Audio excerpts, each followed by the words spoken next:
안녕하세요. 저는 현재 아들 하나를 키우고 있는 여자입니다. 평소 누군가에게 제 이야기를 해본 적이 없어서 여기에 사연을 보내려고 하니 어색하고 이상하네요. 가끔 제가 가진 이야기를 풀고 싶을 때가 있어도 좋았던 일이 아니라서 많이 망설였는데 이곳은 익명이라고 하길래 용기를 내어 이렇게 글을 쓰게 되었습니다. 저는 낭만적이게도 제 청춘을 다 바친 첫사랑과 결혼을 했어요. 어릴 때 동네 사람들에게 삼총사라고 불릴 만큼 친했던 친구들이 있었어요. 동네가 좁아서 삼총사 모르면 간첩이라고 할 정도로 모두가 저희를 알고 있었고 저희 부모님들끼리도 잘 알고 지냈었어요. 누군가 별난 장난을 친다고 하면 범인은 다 저희였어요. 유치원생 때부터 붙어 다녀서 서로에 대해 모르는 것이 하나도 없었어요. 단 연애 관련된 것만 빼고요. 서로 몸에 점이 어디 있는지까지 알고 있는 저희지만 연애에 관련된 건 서로 터치하지 않기로 했거든요. 저는 그 아이들을 빼놓고 추억을 회상하라고 하면 회상할 수 있는 추억이 하나도 없을 만큼 성인이 될 때까지도 그들과 매일 같이 붙어 다녔어요. 삼총사 중에서 청일점이었던 남자애가 있었는데 제가 그 아이를 중학생 때부터 혼자 짝사랑해왔어요. 저희가 여자 2명에 남자 1명으로 구성된 조합이었거든요. 여자애는 다른 반이었고 저와 남자애가 같은 반이 자주 됐었고요. 남자애는 제가 준비물을 안 가지고 오면 자기 것을 저에게 주고 저 대신 선생님께 혼나곤 했어요. 조별 모임 할 때도 힘든 것들은 자기가 하고 쉬운 것들은 저 보고 하라고 했었죠. 어렸을 때부터 남을 배려하던 애라 처음엔 별 생각이 없었는데 중학생 때 사춘기가 오기 시작하면서 저도 모르게 남자애에게 특별한 감정이 생기기 시작하더라고요. 분명 평상시와 똑같은데 더 잘생겨 보이고 괜히 설레서 심장이 뛰고 그러는 거예요. 목소리까지 변성기가 와서 중저음이 된 게 멋있고 저도 왜 이러는지 모르겠더라고요. 다른 여자애랑 있는 모습이 보이면 괜히 질투도 나고 그랬어요. 인정하기 싫었지만 제가 그 아이를 짝사랑하게 됐다는 사실을 인정해야만 했어요. 그래야 그 아이를 마음껏 질투하고 마음껏 사랑할 수 있으니까요. 티 안 내려고 했는데 그 아이에 대한 마음을 인정하고 난 뒤로는 제 감정이 제어가 안 되고 사소한 것 하나에도 신경 쓰여서 그 아이에게 툴툴거리고 집에 와서 괜히 울게 되더라고요. 저는 그 아이 때문에 심란해 죽겠는데 그 아이는 자유로운 모습을 보니 괜히 짜증나서 울었어요. 제 마음을 아는지 모르는지 그 아이는 해맑은 목소리로 저희 집에 전화했더라고요. 어머니한텐 없다고 하라고 했는데 이미 있다고 했다며 나오라는 거예요. 저는 괜히 쿵쿵거리면서 거실에 나가서 전화를 받았어요. 야, 이준 뭐하냐? 너 지금 하는 거 없지? 잠시 나와봐 줄 거 있어. 오늘 아니면 안 줄 거니까 나오는 게 좋을 거다. 아, 싫어. 그냥 내일 줘. 나 지금 나갈 기분 아니란 말이야. 나갈 꼴도 아니고. 그러니까 좋은 말 할 때 내일 학교에서 줘라. 알겠냐? 우리가 언제 기분이나 모양새 생각하고 만났냐? 쓸데없는 핑계 대지 말고 빨리 나와. 난 니네 집 근처야. 참고로 이거 너가 엄청 좋아하는 거야. 끊는다. 전화 받을 때 툴툴거리긴 했지만 저는 전화를 끊자마자 방으로 뛰어가 짧은 시간에 옷을 갈아입은 후 얼굴 상태까지 확인하고 급하게 집을 나왔어요. 괜히 들뜬 티 안 내려고 근처에 와서 숨을 고른 뒤에 천천히 그 아이에게 다가갔어요. 이 시간에 왜 불렀냐? 뭐 그렇게 대단한 거 주려고 부른 거야? 빨리 줘. 나 집에 가야 되니까. 별거 아니면 진짜 혼난다. 아, 네가 진짜 좋아하는 거야. 이거 봐. 너 저 옆 동네 시장에서 파는 떡볶이 좋아하잖아. 나 너 때문에 굳이 옆 동네까지 가서 사온 거다. 누가 사달라고 했나? 기왕 사온 거니까 먹어주긴 할게. 고맙다. 나 이것만 먹고 바로 집 갈 거야. 너도 집 가. 내일 주말이라고 또 문구점에서 게임하지 말고. 야, 너 근데 요즘 나한테 왜 이렇게 틱틱거리냐? 내가 너한테 뭐 잘못한 거라도 있냐? 아, 그럼 말을 해. 말을 해야 사과를 하든 뭐라든 하지. 뭐? 내가? 아닌데? 내가 너한테 화낼 게 뭐 있냐? 그리고 내가 언제 너한테 틱틱거렸다고 그래? 너 진짜 웃긴다. 아니면 아닌 거지. 왜 소리를 지르고 그러냐? 난 혹시나 내가 잘못한 게 있나 싶었지. 그럼 나한테 화난 거 없는 거지? 아, 다행이다. 편안한 마음으로 집에 가도 되겠어. 야, 한 번만 말할 거니까 잘 들어라. 나 2번은 말 안 해. 기진아 있잖아. 너 좋아해. 나 갈게. 안녕. 내일 보자. 무슨 용기였는지 모르겠는데 그날 아니면 영영 고백을 못할 것 같더라고요. 그래서 눈 질끔 감고 고백한 후에 대답도 듣기 전에 일어나서 집으로 가려고 했어요. 그런데 그 아이는 제 손목을 잡더니 왜 대답을 안 듣고 가냐고 하더라고요. 그러더니 자기도 좋아한다고, 저보다 먼저 좋아했다고 고백하는 거예요. 왜 고백 안 했냐고 했더니 제가 자기를 남자로 안 좋아하는 것 같아서 안 했다고 하더라고요. 저희는 서로의 마음을 확인하고 아직 나이는 어리지만 나름 그 나이 때에 풋풋한 연인이 되었어요. 같이 다니던 여자아이도 저희가 연인이 된 걸 알고 진심으로 축하해 주더라고요. 혹시나 중간에 헤어져서 우리 관계가 어색해지면 어쩌나 했는데 걱정과 달리 성인이 될 때까지 저희는 한 번도 싸우지 않았죠. 성인이 되고 각자 취업을 한 뒤 어느 정도 자리가 잡혔을 때 남자친구가 제게 청혼을 했어요. 처음 저희가 연인이 된 장소에 가서 똑같은 위치에서 청혼을 한 거예요. 거창한 프로포즈는 아니었지만 특별한 장소에서 특별한 사람과 함께 있으니 되게 낭만적이더라고요. 제 인생에서 최고의 프로포즈를 받았는데 어느 누가 거절을 하겠어요. 저는 망설이는 사이에 장난이었다고 할까봐 냉큼 남자친구의 청혼을 받아들였죠. 저희는 앞서 말했듯이 동네가 좁아서 부모님들끼리도 서로 잘 아는 사이라 결혼 허락받는 건 문제도 아닐 거라고 생각했어요. 흔쾌히 허락해줄 것이라는 저희 생각과는 달리 시어머니께서 저희 결혼을 엄청 반대하시는 거예요. 제게 대놓고 더 괜찮은 집안과 결혼시키고 싶다고 딱 잘라서 말씀하시더라고요. 집안은 비슷해도 제가 대기업에 다니고 있었기 때문에 그걸로 어필을 해보았는데 전혀 통하지 않았어요. 저는 시어머니의 마음을 돌리기 위해서 매일 시댁에 찾아가서 얼굴 도장을 찍었어요. 선물하면 성의 없고 뇌물처럼 느껴질까봐 음식도 해드리고 청소도 해드리고 할 수 있는 건 다 해드렸죠. 저 못지않게 남자친구도 매일같이 시어머니를 앉혀두고 설득하느라 힘들었다고 하더라고요. 저와 남자친구의 노력이 통했는지 결국 시어머니께서는 2손 2발 다 들고 결혼을 허락해 주셨어요. 저희는 힘들게 허락받은 만큼 누구보다 잘 살겠다고 다짐했어요. 결혼 소식을 제일 먼저 삼총사 멤버 중 한 명이었던 친구에게 알려줬어요. 제 말에 친구는 살짝 표정이 일그러지는 것 같더니 금세 웃으면서 축하한다고 하더라고요.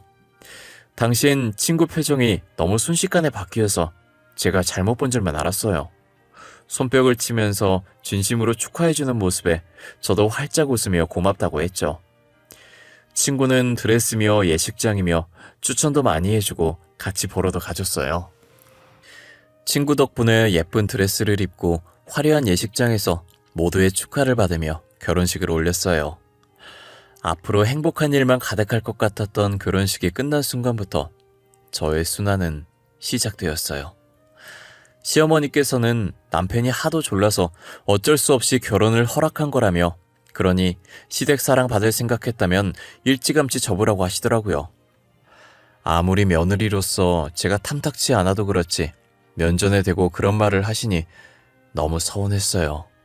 그래도 저는 노력만 한다면 언제든 시어머니 마음을 돌릴 수 있을 것만 같았어요. 제가 하기 나름이라는 생각에 아직 부모님에게도 안 했던 효도를 시어머니께 했었어요. 신혼집도 시댁 근처에 마련해서 매일은 아니더라도 일주일에 2번은 꼭 갔었어요. 하지만 시간이 지나도 시어머니는 제게 마음을 열 생각이 전혀 없으신 것 같더라고요. 그나마 시아버지께서는 제 편이라 언젠간 시어머니도 제 마음을 알아줄 거라고 위로해 주셨어요. 남편도 저와 시어머니 사이에서 답답해하고 눈치 보기 마찬가지였어요. 그런데 삼총사 중 한 명이었던 친구가 남편과 저의 결혼 후 부쩍이나 시댁에 자주 놀러 오더라고요. 서로 친했고 각자의 집에 자주 놀러 갔던 터라 처음엔 신경을 안 썼는데 놀러 오는 횟수가 점점 잦아지면서 저도 은근히 신경이 쓰이는 거예요. 더구나 시어머니께서 친구 집안과 제 집안을 종종 비교하곤 했었거든요. 친구는 대대로 사업을 하는 집안이라 저희와 달리 엄청 부유한 집안이었어요. 그래서 시어머니께서 장사하는 저희 집안과 사업하는 친구의 집안을 비교했었죠. 친구는 시댁에 놀러 오면 자기가 며느리인 양 시어머니 옆에 꼭 붙어 있어요. 시어머니의 팔짱을 끼면서 이야기를 나누는데 모르는 사람이 보면 친구를 며느리로 볼 정도였어요. 가끔 밖에 돌아다닐 때도 그러고 친구가 어머님 하면서 애교를 부리니 그걸 듣고 모르는 사람들이 며느리냐고 물어보곤 해요. 그런데 시어머니도 그렇고 친구도 그렇고 그 말에 딱히 부정도 긍정도 하지 않고 웃어넘겨요. 저는 그런 걸 목격할 때마다 한마디 하고 싶었지만 속 좁은 사람 될까봐 아무 말도 못했어요. 그런 질문들을 받으면 아니라고는 안 했지만 그렇다고 딱히 맞다고도 하지 않았으니 괜히 나섰다가 저만 유난이라고 생각할 것 같았거든요. 그리고 항상 그런 얘기를 듣고 집으로 돌아오면 시어머니께서 항상 하는 얘기가 있어요. 아유, 네가 진짜 내 며느리였으면 얼마나 좋았겠어. 집안도 좋고 성격도 싹싹하니 우리 아들 옆자리에 딱인데 말이야. 에이, 어머님, 주은이가 들으면 서운해하겠어요. 그러지 마세요. 제가 봤을 땐 주은이가 착하고 손도 야무진 게 며느리로 제격이에요. 시은아, 근데 나도 너가 우리 기진이랑 결혼할 줄 알았어. 둘이 되게 잘 어울렸잖아. 아, 진짜 기진이랑 결혼할 줄은 꿈에도 몰랐는데. 사귄다고 했을 때도 저러고 말 줄 알았어. 아유, 그러게나 말이다. 나도 둘이 만난다고 했을 때 소꿉놀이처럼 잠깐 만날 줄 알았지 결혼하겠다고 할 줄은 몰랐다니까. 우리 아들은 보는 눈이 너무 없어. 아, 다들 그만하세요. 주은이 앞에서 무슨 말을 하시는 거예요, 정말. 주은아, 어머님이랑 지연이가 괜히 이러는 거야. 결혼시키고 나서 서운하니까. 우리 밖에 나가자. 남편에게는 쌍둥이 여동생이 있었는데 시어머니랑 합세해서 제게 비아냥거리는 게 일상이었어요.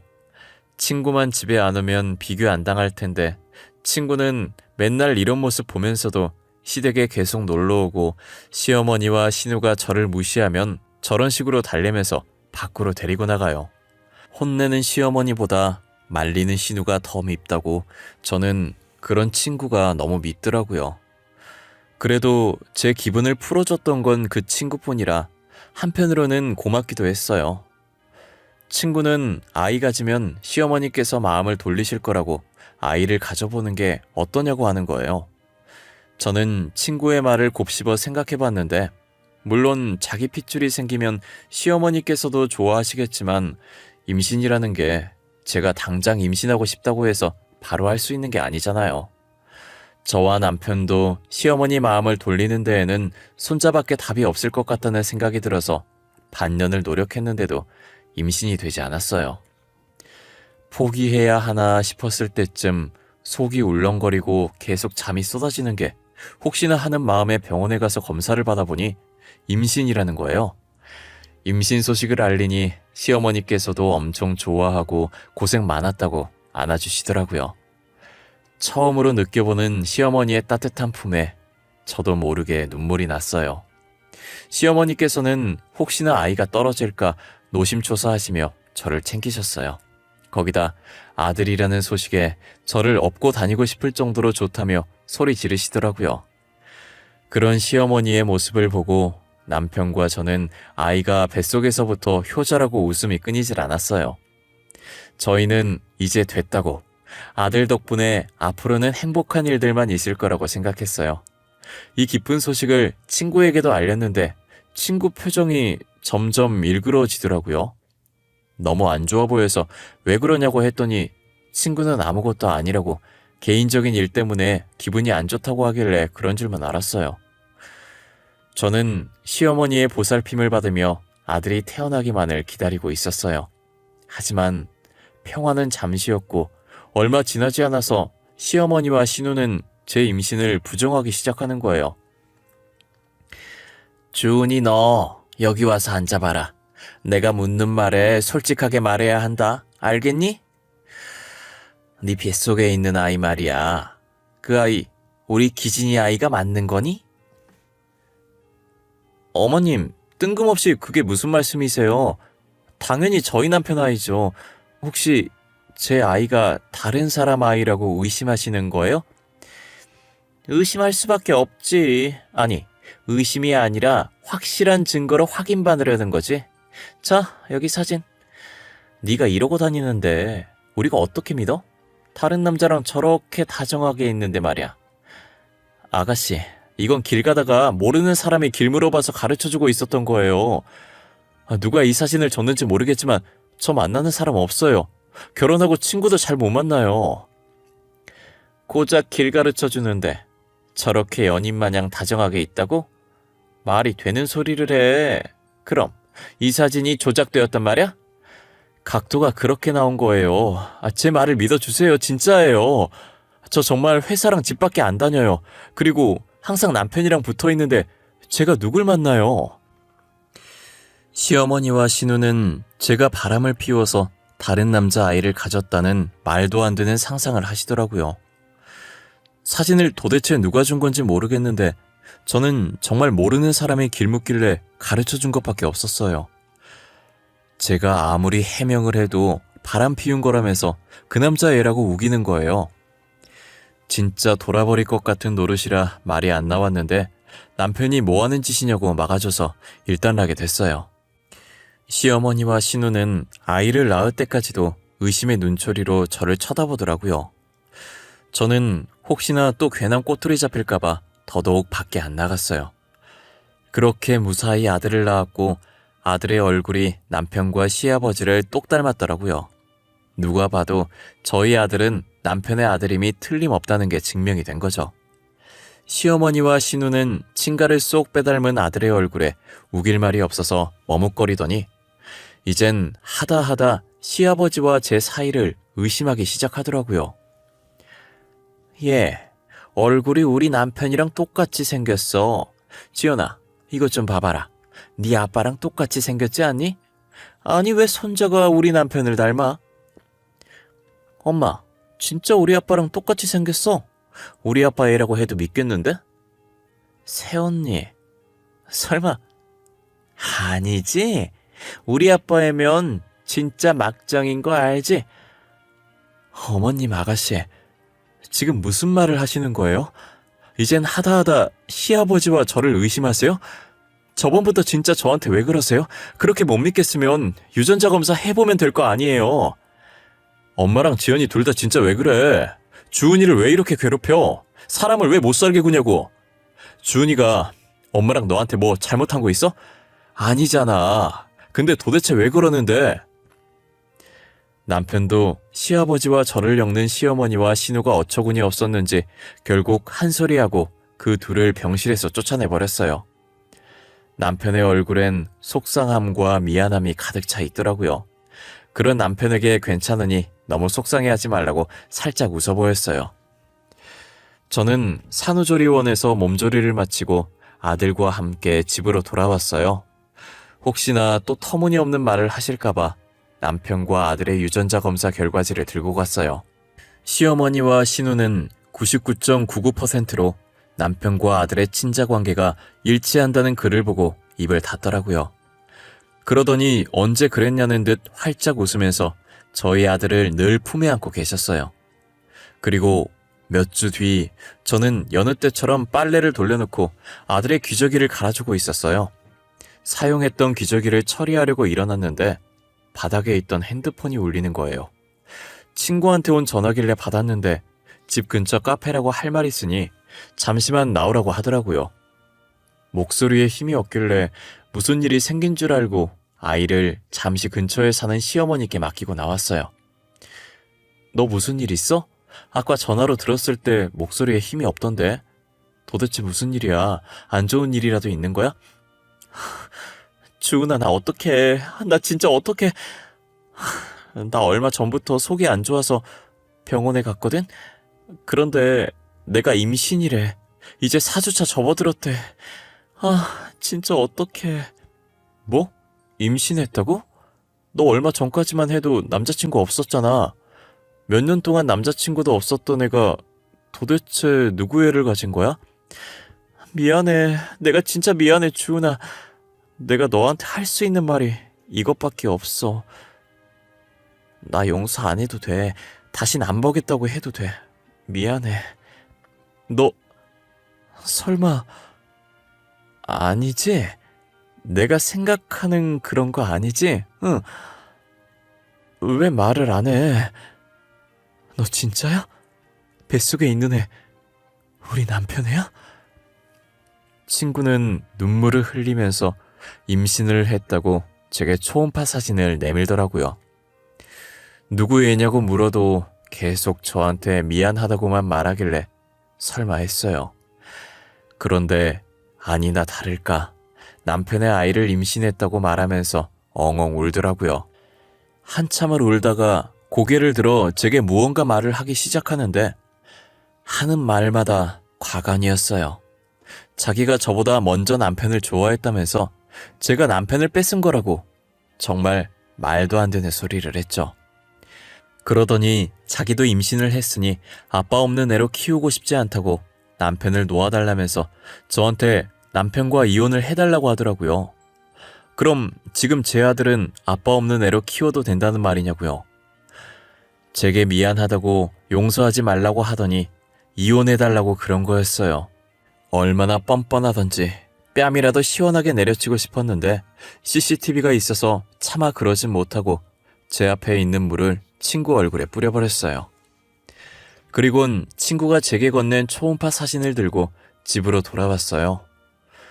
탁자에 초음파 사진을 올려두고 남편이 올 때까지 그 사진만 빤히 쳐다봤어요. 비밀번호 누르는 소리가 들리고 남편은 아들을 안고 들어와서 자고 있는 아들을 방 안에 눕히더라고요. 방문이 닫히자마자 저는 초음파 사진을 남편 면전에 던졌어요. 남편은 사진으로 뺨을 맞고 손으로 맞은 부위를 감싸면서 바닥에 떨어진 초음파 사진을 줍더라고요. 뭐야? 갑자기 왜 이걸 나한테 던져? 이거 초음파 사진 아냐? 당신 둘째 가진 거야? 그래? 아이, 둘째는 기대도 안 했는데. 둘째? 둘째 같은 소리하고 앉아있네. 그래, 너한테는 둘째겠지. 그거 시은이 초음파 사진이야. 시은이 임신했대. 근데 그 애가 네 애라더라? 어? 내 애라고? 무슨 말이야 그게? 이 애가 왜 내 애야? 당신 잘못 들은 거 아니야? 나 시은이랑 아무 사이도 아닌데 무슨 내 애야? 너 나 애 낳고 몸조리 하고 있을 때 시은이랑 술 마셨었다며. 그때 사고 쳐서 애 가진 거라고 하던데 맞아? 아니야. 엄마랑 동생이 너한테 하는 행동 때문에 속상해서 시은이 만나서 술 먹은 건 사실이야. 맞는데 근데 아무 일도 없었어. 너가 생각하는 그런 일 진짜 없었어. 그럼 그때 일 기억나? 당신 얼마나 마셨고 어떻게 집 왔는지 다 기억해? 하나도 빠짐없이 다 기억하고 있냐고. 아니, 필름이 끊겨서 어떻게 집에 왔는지는 잘 기억 안 나. 저는 더 이상 남편의 말을 들을 가치가 없어서 남편 짐을 싸서 쫓아냈어요. 남편은 갈 곳 없어서 시댁으로 갔고 시어머니께서도 친구의 임신 소식을 들은 건지 제게 전화를 하셔서 이왕 이렇게 된 거 이혼하라고 하더라고요. 저는 아빠 없는 애로 키우라고 하라고 절대 이혼 안 해줄 거라고 하면서 전화를 끊어버렸어요. 저한테 이득이 하나도 없는데 도대체 제가 누구 좋으라고 이혼을 하나요? 엎친 데 덮친 격으로 시아버지께서는 모든 걸 듣고 충격받아서 쓰러지신 거예요. 그동안 몰랐는데 시아버지께서는 약간의 치매기가 있으셨고 이번 일로 인해 충격을 너무 심하게 받아 진행 속도가 빨라졌다고 하더라고요. 결국은 요양원에서 병수발을 들어야 할 정도로 치매가 많이 진행된 상황이었어요. 언제는 저를 며느리 새언니 취급 안 했던 시어머니와 신우가 그동안 시아버지께서 저를 많이 아꼈고 며느리니까 병수발을 하라고 떠맡기는 거예요. 아가, 그동안 네 시애비가 너를 얼마나 아꼈니? 벌써 다 잊은 건 아니지? 며느리로서 네가 시애비 병수발 좀 들어야겠다. 그래, 아빠가 새언니 진짜 많이 아꼈잖아. 그건 언니가 더 잘 알고 있지? 아마 아빠는 우리보다 언니가 보살펴주는 걸 더 좋아할 거야. 이때까지 한 번도 저를 며느리 새언니 취급 안 해주더니 시아버지 아프시다니까 며느리로 인정해 주시는 거예요? 아이, 그게 무슨 소리니?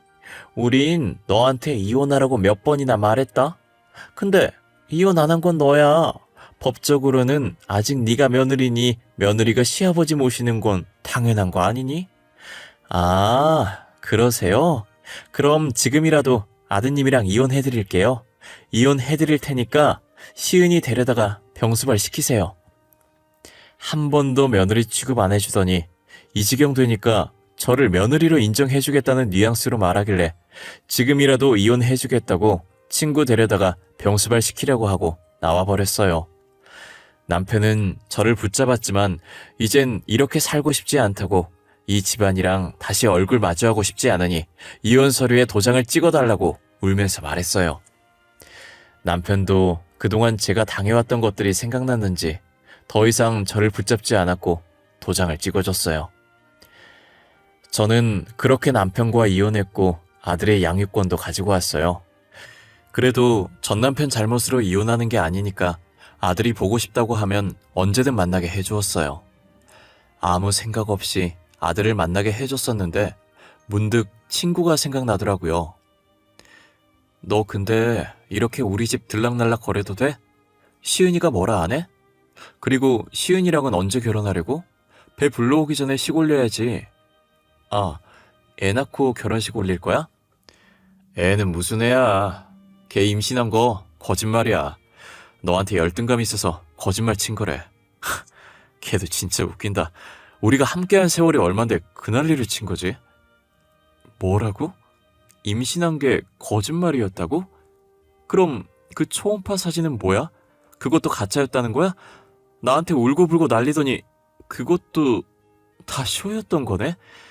그 초음파 사진 지 언니 거였대. 아, 걔도 참 대단해. 나랑 결혼하겠다고 그 난리를 치더니 아빠 아프다니까 병수발 하라고 할까봐 도망갔어. 덕분에 엄마랑 동생만 고생이지. 다 자업자득이야. 알고 보니 친구는 진심으로 전 남편을 좋아했던 게 아니라 제게 열등감을 느껴서 제가 가진 모든 것들을 뺏고 싶어 했던 것이었어요. 자기가 저보다 더 잘났는데 왜 전 남편은 자기가 아니라 저를 좋아하냐 해서 열등감이 생긴 거죠. 그래서 언니의 초음파 사진으로 임신했다고 거짓말까지 해가며 전 남편과 전 시댁 식구를 뺏으려고 했던 것이었어요. 자신의 거짓말 때문에 전 시아버지께서 저렇게 된 건데 결혼하면 자기한테 병수발 시킬까봐 도망간 거죠. 결국 전 시어머니와 전 신우가 전 시아버지의 병수발을 들고 있다고 하더라고요. 전 남편은 전 시아버지 보살피면서 그동안 제게 했던 짓들을 반성하라고 하나도 안 도와줬대요. 전 시아버지의 상태가 갈수록 안 좋아지는 것 같았어요. 이제는 전 시어머니와 전 신우도 못 알아보고 행패를 부리고 있더라고요. 제게 못살게 굴었던 기억만 간직하고 계신 건지 전 시어머니만 보면 고향 것이라면서 머리채를 잡으신대요. 그러면 전 시어머니는 머리채 잡힌 상태로 울고 전 신우는 전 시아버지 손을 때리고 난리래요. 전 신우가 자꾸 자기 손 때리고 하자 다른 손으로 전 신우 머리채를 잡아챈다고 하시더라고요. 결국은 간호사가 말려서 전 시아버지를 떼어놓으면 전 시어머니와 전 신우는 머리가 산발이 된 채로 운대요. 전 남편이 말해주는데 모든 상황들이 머릿속에서 상상이 가서 너무 웃기더라고요. 전 남편이 앞에 있다는 걸 까먹고 저도 모르게 엄청 웃다가 전 남편이랑 눈이 마주치면 미안하다고 했어요. 전 남편은 자기도 실제로 보면 웃겨서 웃는다고 괜찮으니까 저보고도 웃고 싶으면 웃으라고 하더라고요. 저는 전 남편과 친구처럼 지내면서 아들 때문에 아무 감정 없이 자주 만나고 있어요. 오히려 이혼하고 만나니까 더 편한 느낌이었어요. 전 남편은 다시 저와 잘해보고 싶은 생각인 것 같은데 저는 아직 그럴 마음이 없어요. 사실 전 남편이 제게 잘못한 건 없어서 전 시댁 식구와 연을 끊는다고 하면 생각해 볼 만한데 그렇다고 제가 핏줄과 연을 끊으라고 강요할 순 없잖아요. 그래서 둘 다 재결합 얘기는 꺼내지 않고 아들 핑계 대면서 얼굴 마주하고 있는 것 같아요. 가끔은 연애하던 시절로 돌아간 기분이고 그래요. 제 사연은 여기까지입니다. 남의 것은 탐내는 게 아니라는 말이 있잖아요. 이 글을 쓰면서 제 결혼 생활을 망친 친구 생각이 참 많이 나네요. 자신이 한 짓이 들통나서 집에서 쫓겨났다고 하던데 잘 살고 있는지 모르겠어요. 여러분들도 살면서 한 번쯤은 남의 것을 탐낸 적이 있을 거예요.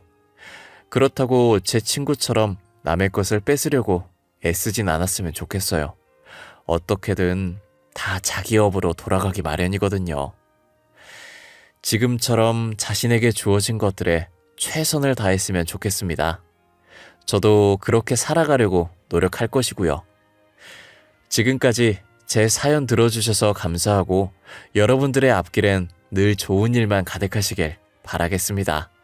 감사합니다.